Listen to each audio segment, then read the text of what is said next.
जाऊया पुढच्या बातमीकडे आणि ही धक्कादायक बातमी आहे कोल्हापूरमधून। कोल्हापूरच्या शिंगणापूर इथल्या राजर्षी शाहू छत्रपती विद्यानिकेतन आणि निवासी क्रीडा प्रशालेमध्ये उंदरांनी उच्छाद मांडलाय। इथल्या अनेक विद्यार्थिनींना उंदीर चावलेत आणि या उंदरांचा बंदोबस्त करण्याची मागणी इथल्या विद्यार्थिनींनी केली आहे।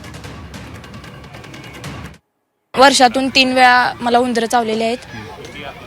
आणखी काही लोकांना चावलेत, मुलींना चावलेत? हो, माझ्याबरोबर राहणाऱ्या मुलींना पण चावलेले आहेत। मला परवा दिवशी चावलाय, मग मला चावला, मग काल एका मुलगीला चावला, जास्त चावला, परत एकटीला चावला, एकटीला तर 3दा चावला।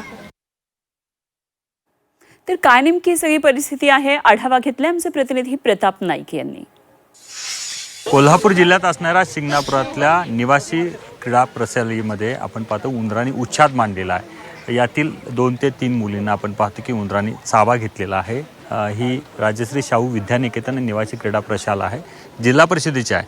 खरं तर उंदरांनी उच्छाद मांडलाय, अनेकांना उंदीर चावलेला आहे। इमारत जुनी आहे, त्यामुळे उंदरांचा सुळसुळाट वाढला अशा प्रकारचा दावा शाळेच्या प्रशासनाने केलेला आहे। पण मुद्दा असा आहे की हे विद्यार्थिनी या ठिकाणी निवासी क्रीडा प्रशालेत राहतात, पण सुरक्षेच्या दृष्टीनं कोणत्याही उपाययोजना केल्या नाहीत का, अशा प्रकारचा सवाल या ठिकाणी उपस्थित होते। कारण आपण पाहिलं तर एका विद्यार्थिनीला जवळपास आपण पाहतो की 3 ते 4 वेळेला उंदीर चावतो। मग अशा वेळेला कोल्हापूर जिल्हा प्रशासन नेमकं काय करतं, अशा प्रकारचा सवाल उपस्थित होतो।